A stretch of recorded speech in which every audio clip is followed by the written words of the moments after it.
This is it, the film to celebrate 100 years of Disney in general. After 100 years of innovation, beauty, and art,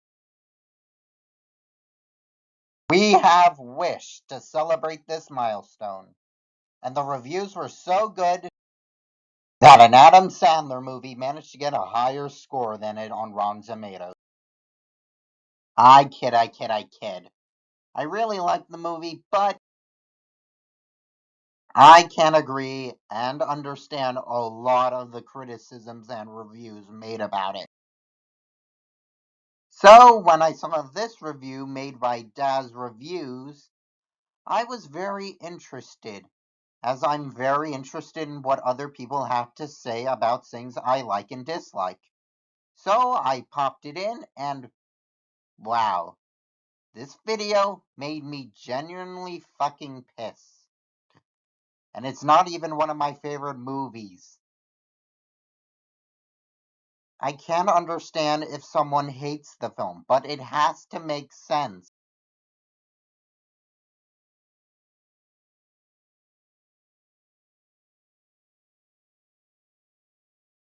And this has the kind of script I used to write when I was fucking 12. Look, I'm not gonna pretend like my reviews are anything to write home about, but I certainly don't expect someone of this level to write something that's on par with them. Hell, they might actually be better because they at least have structure and cohesion. I was planning on making a review of Wish, but after watching this, I decided to merge it with this video. Also, don't hate on Daz. I'm sure he's a good guy, but this video doesn't do him any favors. For whatever reason, it came out late in the UK, delayed by 2 days for some reason that only the distributors know. And sometimes when a movie is bad, and I mean really a real stinker, polishing will take place in between these regional differences. Sometimes when you know a movie is bad, you try to fix it to some capacity. Perhaps you'd even try to fix a movie before it goes into production, or sometime during the post-production stages. Clearly, that has not been the case for Disney's Wish. We knew. I had to wait an entire month, as it only came out on Boxing Day. And then I had to wait another month because I needed to repair my computer to do this. Actually came to us, I was pretty excited about it. It looked like a lovely blending between 2D and 3D elements that would be a nice homage for what is the 100th anniversary movie of all of Disney productions. And yet, that got deleted. No longer is this star character animated on 2D frames, such like a homage to the animation style, fitting with the new trend of the likes of Mitchell's versus Machines and Puss in Boots. No, it's all 3D. It's all flat. It's all bland. Now, I'm not a personal hater of this art style, but knowing that there are no 2D elements anymore, I can 100% understand why this just looks awful to people. The fact that every character has their own separate lighting figures to the rest of the world, and it's just a bit too bright and flat, really doesn't help the vibe that this whole movie has. I don't know if it's actually AI designed and generated with lyrics that are incredibly poorly made, but boy oh boy is this just Disney to a T 100 years later. I came to this movie to see the very first screening that I could in the UK in my local area, which for whatever reason was at 1 o'clock in the afternoon, yet still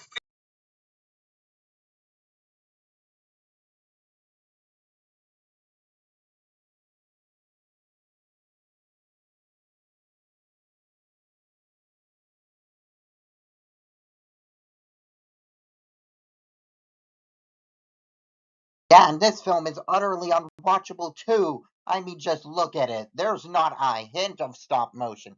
Would it have really killed them to buy some real Legos and play with them in order to get the stop motion? That's what you all sound like. If you want to say the animation looks unfinished, well, I would disagree with you on that, as I really like the art style, but that's okay.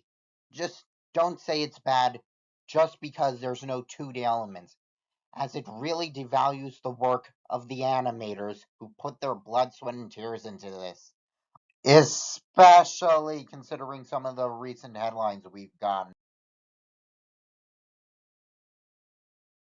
Has, I don't know if it's actually AI designed and generated with lyrics that are incredibly poorly made. No, people just write like that. My favorite band is Wolf Media, and he legitimately thought that this would be a good chorus. Now, maybe it comes from the cinema speakers or something. I found the whole film to be really, really quiet, especially when the movie came in. Is this a thing for everyone else? The music was really quiet, and like there was no like, it's not like a bassy issue, but like they were practically whispering. I stopped eating popcorn about 25% of the way into the movie because I could not hear the lyrics under the sound of my own teeth crunching on soft popcorn. I didn't think I'd have a Tenet complaint about Disney Wish, but here we are. No, that's just a you problem. I took my friend with me to our local theaters and surprise, surprise, it turned out to be just fine. Dwarfs. Now you can fill in the gaps in their characters. That one's got a big nose and he sneezes. Maybe a great simple character back in, the days of Snow White, but now it's lazy. Why are they here? Why is there so many? Why don't you give me an actual story instead of referencing old stuff and I can name several characters from films that you do like and have mentioned on this channel in the same breath. It's not an old thing of the past. It's still happening today. I don't even like the character, and even I'm sick of that bullshit logic that you came up with. But yeah, in terms of references, I don't really mind them if they A, have a point in the story, which they kinda do here with the seven dwarves and the mouse that's obviously supposed to be a reference to Mickey telling the queen and such. Or B, if they're blatantly attacking the source material. Like this. dragon symbol is above the gate. I must have locked this dragon away all those years ago. Say that again. The dragon symbol is above the gate. I must have locked this dragon away all those years ago. One more time. I must have locked this dragon away all those years ago.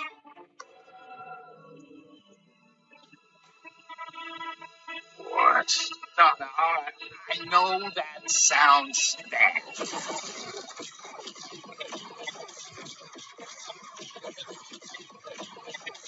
For a start, very poorly done, incredibly quiet with practically no choreography, but also it just feels like the first song in Encanto, done way, way worse. And again, yeah, there's no dancing in this bit. There's one shot of the ensemble doing a dance. The rest of it is her walking around pointing at things in the distance. It's so...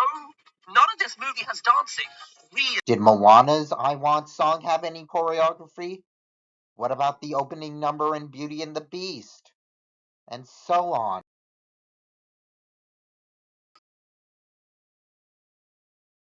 There's been quite the discourse surrounding Asha's adorable personality, and yeah, at first I was kind of annoyed with it too. But then I looked back on the year that was, and I get why she was pretty adorable at the start.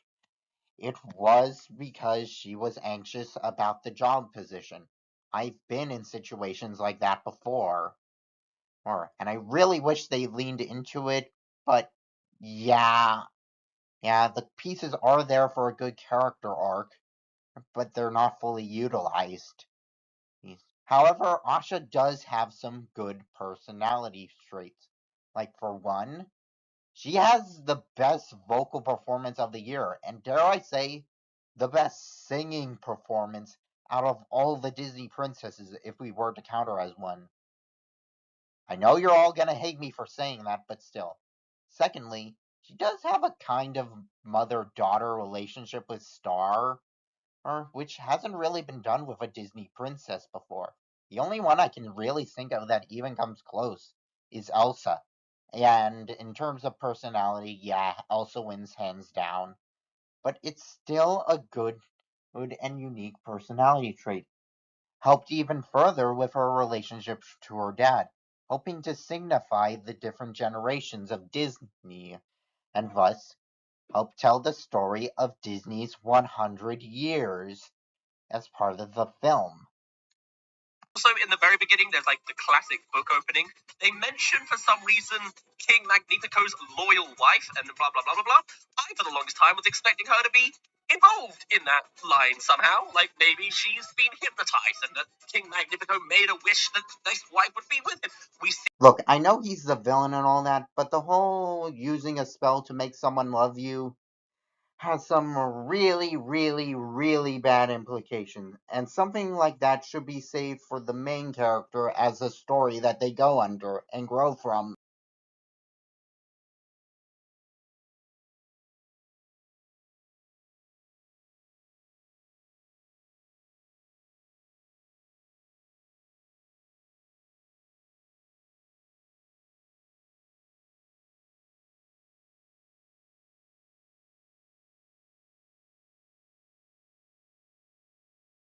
He does help out with planning on taking down Magnifico with the rest of them, so yeah, she does have a point in the plot.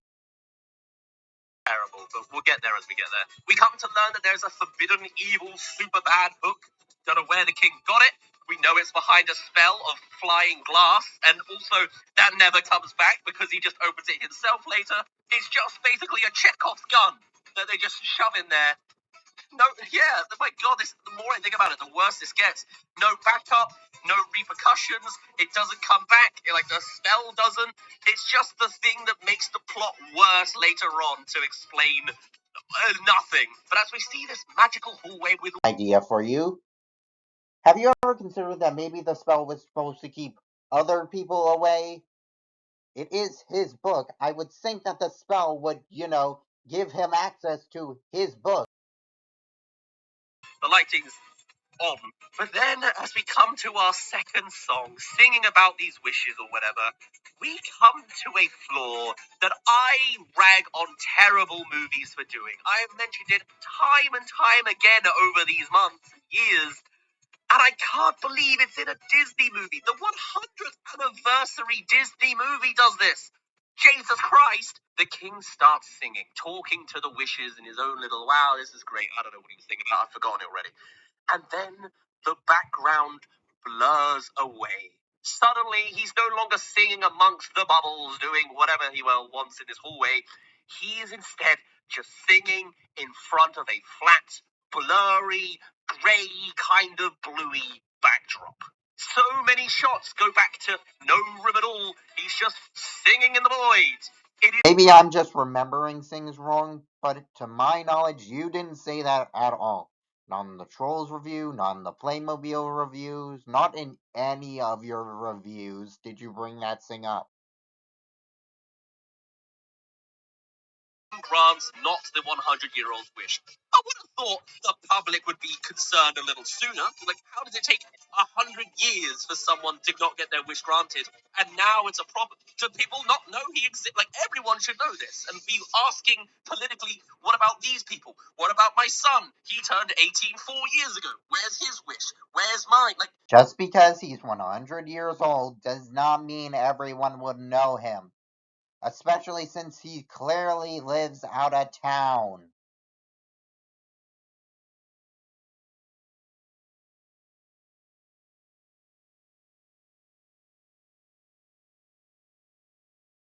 and the stuff. I know he hasn't made a review of Wakanda Forever, but just so that I'm on the same page as everyone else here, incredibly tragic and heartfelt.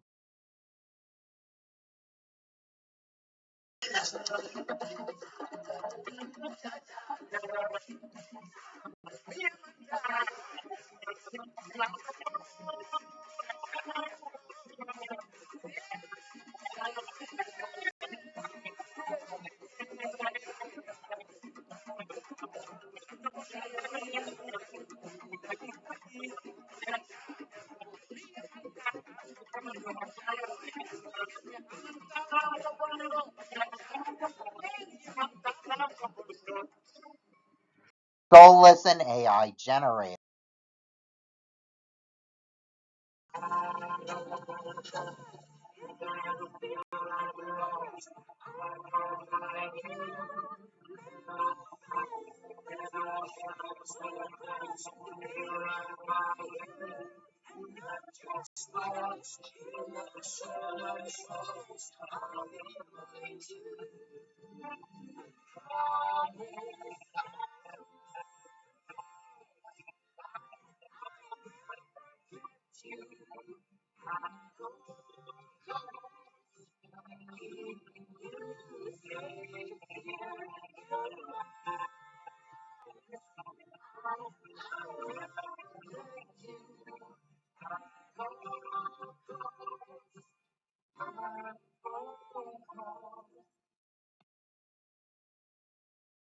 Wahoo! I mean, yeah, it does look like a Luma, but that's generally because stars have the same shape in media, and thus will oftentimes have the same look as each other. Also, to all those people who say 2D has no limits, while 3D is far more restrained, let's take a look at Disney's previous 2D musical.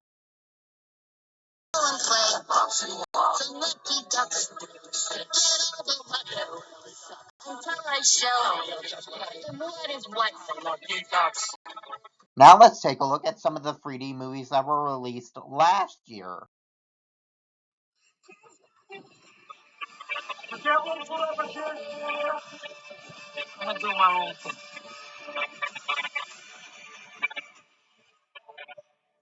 Because plot. It's not even a theme. There are no themes to this movie. This movie has nothing to say. You literally just said. But it will help me achieve my wish. A theme, sure. Get the wish yourself. So pick a side. Does it have a theme or not? Put more attention into these references than the actual story. But that's all. I could say the same exact thing about the Mario movie, and it would have the exact same effect. You can't just use they use too many references as your entire argument for why it sucks. You have to expand beyond that.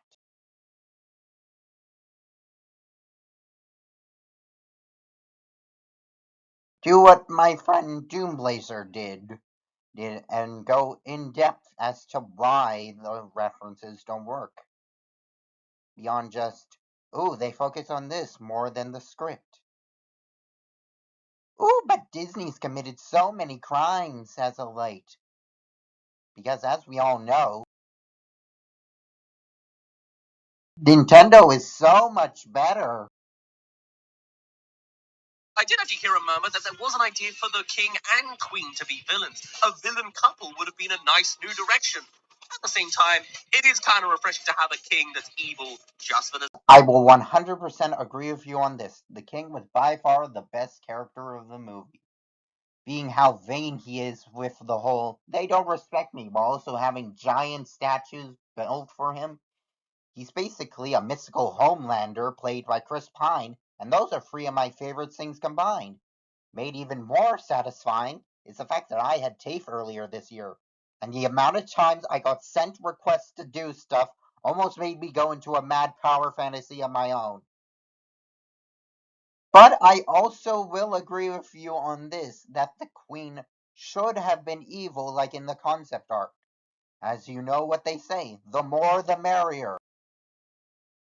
As for the other scrap stuff, I'm kind of glad they didn't use, like, for example, I'm glad that they didn't have Amaya and Magnifico be Asha's parents, as we have so many bad godparents in media. The only one in animation that I can think of that is a good example are Bloom's parents from Winx Club.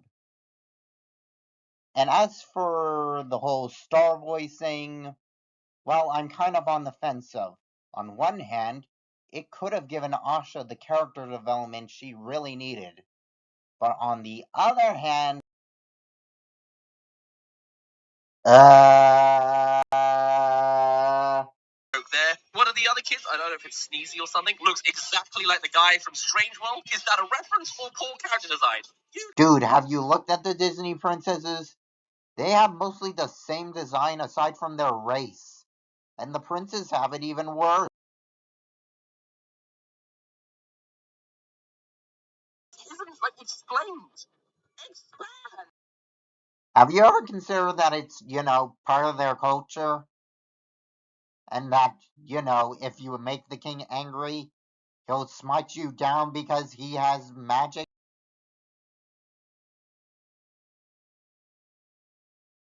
Movie was bad because there's been no marketing for it leading up to this. There's just been the occasional teaser trailer, and it's vague.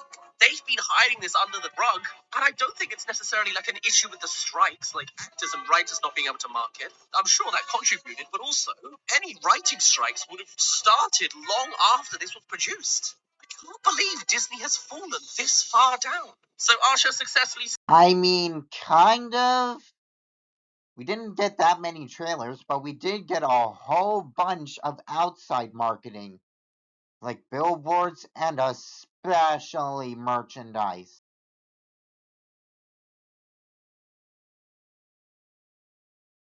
Also, if they knew that this was bad, why would they make it their 100-year celebration? Grinds my gears. And there is actually a reason for why the songs in this movie are so bad. You would think for the 100-year anniversary, you would bring together all your best talents for the songs. Get the songwriters and lyricists from Frozen. Get Lin-Manuel Miranda back in it. It doesn't matter. The gossip, the buzz, the who said what, who does that, yeah, the scattlebug. Well, I was flying over land and seeing here to the ground. Then I came flying here for you to see and hear what I'm about. Remember that swamp? Remember my song in the swamp? And I was like, I remember. Good stuff. The people that are actually making the songs do not have a history in musical songwriting. They have history in the music industry for like music videos and somewhat like vaguely Disney adjacent projects. It's not Disney knowledge though. They don't have the. You hear that? If you like songs from them, you're a fucking cunt. Fair with the latest Disney Thanksgiving post being this image, which is totally not AI generated to a certain extent. I wouldn't be surprised if they tried to fill in the gap with AI anyway.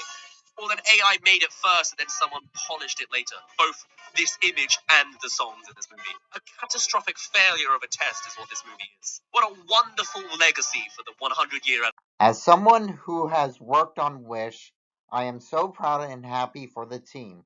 We really had so much fun working on the project. However, the corporate side really overshadowed everything, from the strikes to the prolonging production unionization. This was a tweet from one of the animators and writers on the film. The entire team did work on this. Oh, but maybe this is just one of those fake things, to hide up their greedy corporation. After all, it's not like a studio would publicly admit to using AI. Oh, wait. Whilst at the same time, he's spending the whole time being like, I wonder who the traitor is. Has there been anyone that would possibly disagree with me? Great against my ears. How's about the one other character I've shared a room with this entire movie beyond my wife? He doesn't come to that conclusion. What's wrong with him? To be fair, if I had an entire town's worth of wishes hidden in my garage, I'd probably be paranoid and suspecting anyone could be the traitor too. The island. Sure, that makes sense. Go to the giant blossoming tree in the open instead of the distant island that's secluded from the rest of the town. He is committed to the evil magic. Forget about him. He's a flat character that's evil for some vague reason and then becomes evil from the book. He can't be saved either. Forget the elements of trust from Briar and the Last Dragon. It's just, screw him. So why'd they even try? They tried. It didn't work in that movie, and it especially doesn't work here. The king is a self-centered megalomaniac who hoards the wishes and desires of people, leaving them hollow and empty. That'd be like throwing in a message that you should forgive people in the bowl. Because the king is in fact still in the king's quarters because it was all a detour with Mr. Simon over there. Now, full on evil and happy to attack his own townspeople, he grabs Usher in front of the public and binds everybody to the ground. Where is this going? Why has he done that? I don't know. But remember Usher's family off on the island boat? Yeah, so they decided to turn around when the bubbles appeared out of the roof. and they teleport it all the way to the castle courtyard by the time it takes for the guy to put it all in one big bubble and then zap everyone into vines in the ground. No, they appear outside the docks. You know, where the boats usually come in. And also, he ensnares them to keep them in place. Because they are his enemies. He is the villain. Arsha's family off on the island boat. Yeah, so they decided to turn around when the bubbles appeared out of the roof and they teleported all the way to the castle courtyard by the time it takes for the guy to put it all in one big bubble and then zap everyone into vines in the ground. It just, oh my god, I hate every. There is nothing positive in this movie. I can't find it. The Wish. You literally just said earlier that there are potential themes that you could stitch together, that it has potential to be good. And you even complimented the king for being evil. And at the end, you compliment the voice acting and everything. So is it heartless? Or does it have some good redeeming things? Make up your mind. You can't just pick both. Go with one or the other. Solve this issue with the power of singing and friendship. I love the theme that everyone comes from Stardust, so every individual person is some element of a star.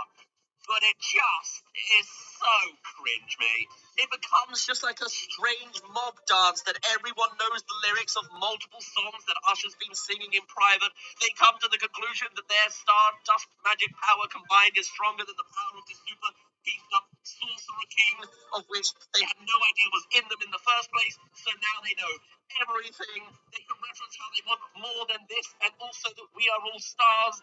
And it just is, oh my, it's so bad, man. And nobody can dance because they're strapped into vines. There's no choreography other than the king going, ah, slap, get down on the ground, give it a minute, say a couple bars of song, ah, slam, get back on the ground. And then oh my god, it's such a crappy Disney parody of an ending. What is considered cringe differs from people to people. So I'm not dogging on Daz for this. It's just giving my personal thoughts on this. And that I do kind of like it, as it does tie into the whole star theme and the whole theme of this being the 100-year celebration, with all the cameos coming together to stop this evil sorcerer. Again, not dogging on Dax for this, but I'm just giving my own. There's already all the cameos, but you also have like all the other stuff that helps tie into it, like the grandpa being wanting to inspire the next generation, just like Walt.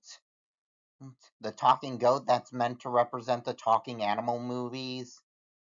The star who's meant to represent the silent cartoons. Asha who's meant to represent the modern Disney heroines, and so on, all coming together to help defeat Magnifico, as it does tie into the whole 100-year celebration thing that the story is trying to tell. Crowd wanting to inspire the next generation. It would have been great. Here's an idea. The king was worried that the grandpa's wish to inspire the next generation would actually be to make a mob rebellion against the king, right? It would have been cool if that actually ended up happening because of the king's actions. Wow, fate. Isn't that funky? I guess this is as good a time as any to bring up the whole was Magnifico right? And the short answer is no. Asha, literally in the same exact scene that he brings up the whole too dangerous argument, brings up that they should return the wishes that he's not going to grant.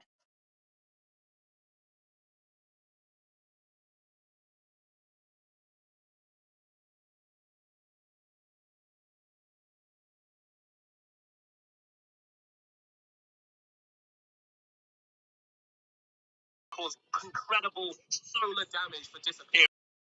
Oh, so now you acknowledge the real world anatomy of a star. You know, it would be nice if we even knew what the wish of the mother was at all. Asha. Oh, and I almost forgot to mention the whole there's no stakes because it's just an island thing.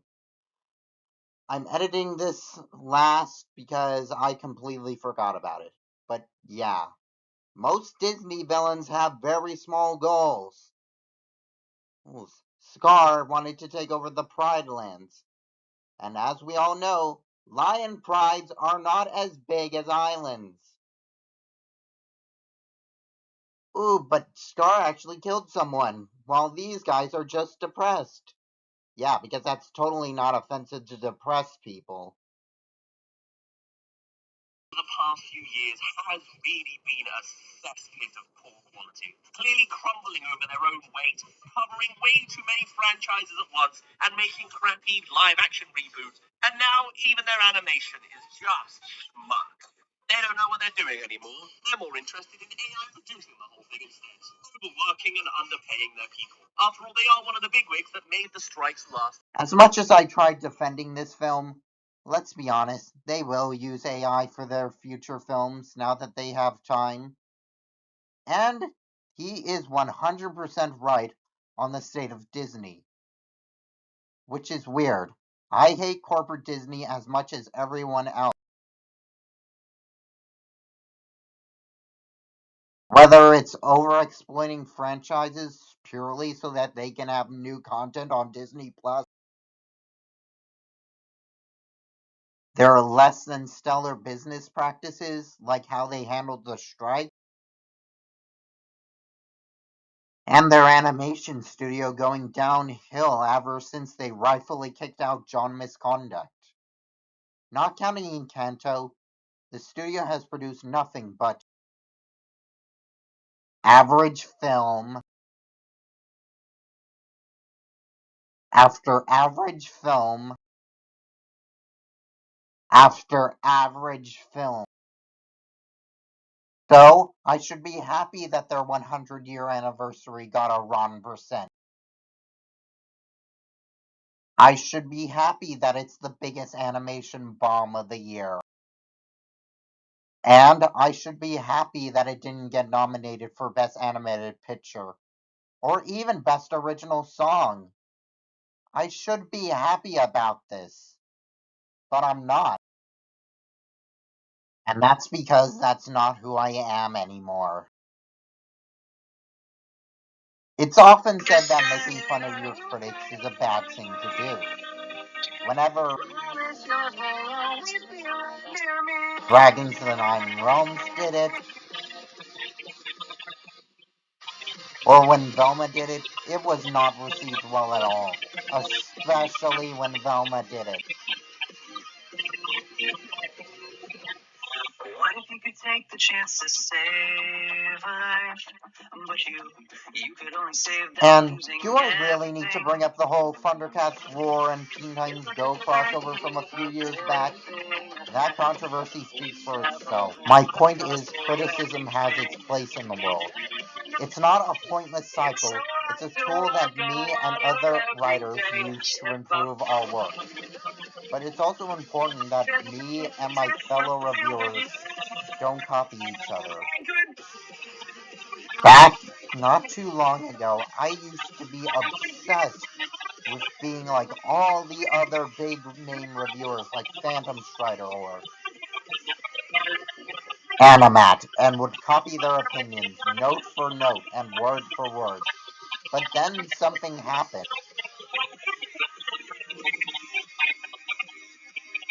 I grew up. I stopped trying to copy the opinions of other people and instead create my own. And now I'm perfectly happy if there's a film that I like that everyone dislikes, or a film that I dislike that everyone likes. It doesn't matter if it's a movie, TV show,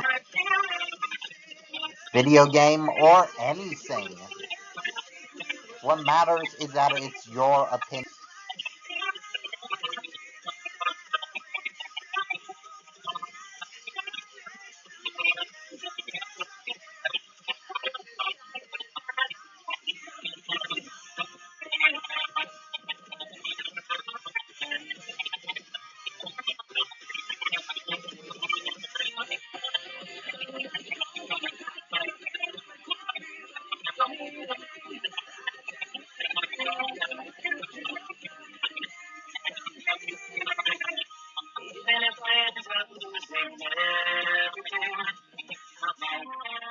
forget I had you.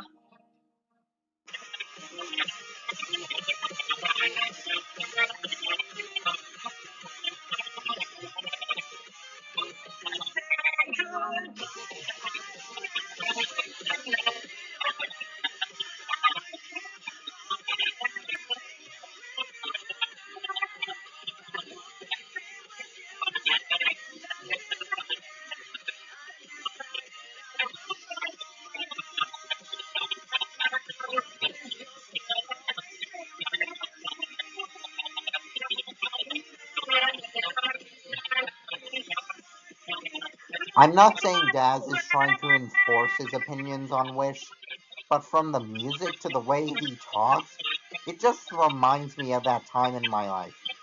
Someone who was just echoing the popular opinion without understanding a single thing about it, and trying to enforce his opinion onto others.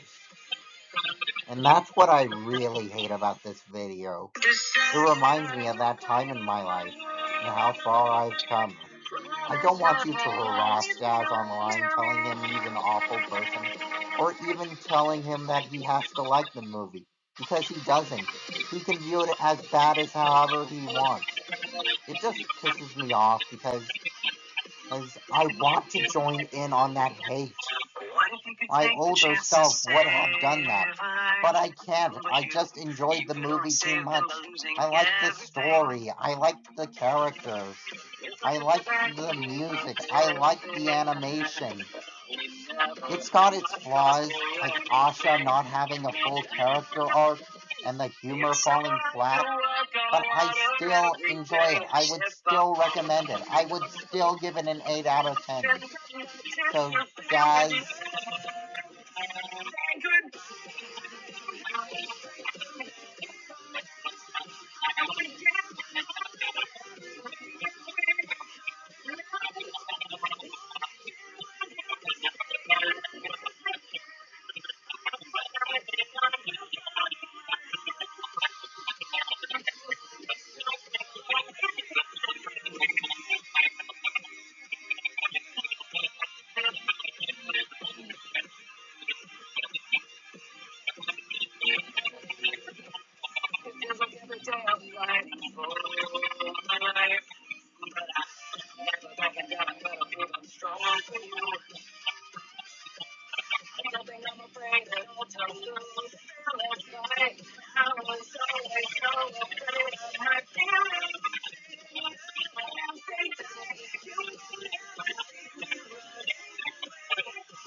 and you know what?